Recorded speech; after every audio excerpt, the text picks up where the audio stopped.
Hey guys, let me show you how to make an easy caramel sauce. No fuss, just nothing but success. Let's get to it.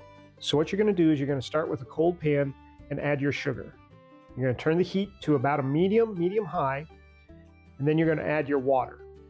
Now, caramel is a bit of a slow process that takes its own time and it's not on your schedule. What the water is gonna do is it's gonna help make this a little bit more user-friendly, and it's going to go ahead and prevent your sugar from burning too quickly. If you want to, it's more of an advanced technique, just forego the water, but your sugar has a chance on getting away from you very quickly. So I recommend, if you haven't done it before, starting with the water. All right, so this is the most tricky part of caramel, and that's just letting it sit and do its own thing. You're going to want to mess with it, you're going to want to stir it. Just let it cook, let the water evaporate out, and let it bubble until you get to the next step, which I will show you exactly what that looks like. Now, when you're cooking this, I recommend using a non-stick pan and a silicone spatula. That's just because that sugar is going to want to stick to everything it can, so you're just saving yourself a little bit of cleanup trouble later. All right, once it starts to turn golden brown, like right here, it's going to start spreading from there. So if this is your first time ever dealing with it and you don't want it to go too far, this is about where we'd stop. And all you're going to do is mix it around, and that caramel color will start spreading to the rest of it. Go ahead and turn your heat off, because we're not going to need it much after that, because the sugar, that molten sugar, and the hot pan itself will have the heat that we need to carry us the rest of the way. Now again, if you want it to be darker than this, then you can go a little bit further, but again, if you've never done this before, this is a good, safe stopping point to add your next ingredient, which is our butter. Now temperature is very important here, because you have sugar that will seize up at the slightest hint of any sort of cold product. So you have to have everything warm or room temperature.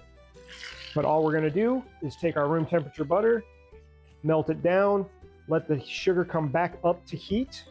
Once it's smooth, because it will have crystallized some from the butter, that's when we're going to be ready for our next step. So for our next step, we're going to add some room temperature cream. And again, this is going to seize up the sauce just a little bit.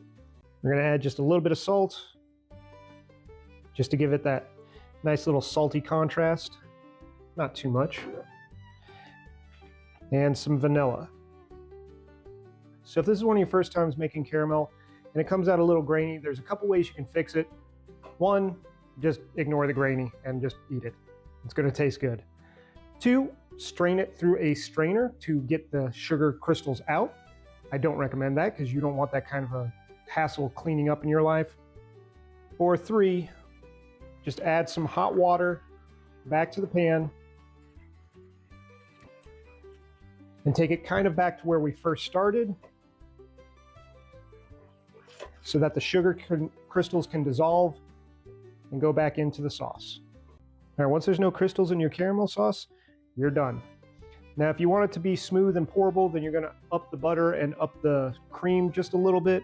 But as it cools, it may start to firm up on you, and that's fine. You just stick it in the microwave for just a few seconds just to knock it loose a little bit. And once it cools down just a little bit more from this molten sugar, then you can go ahead and put it on your apples, your ice creams, whatever your little heart desires.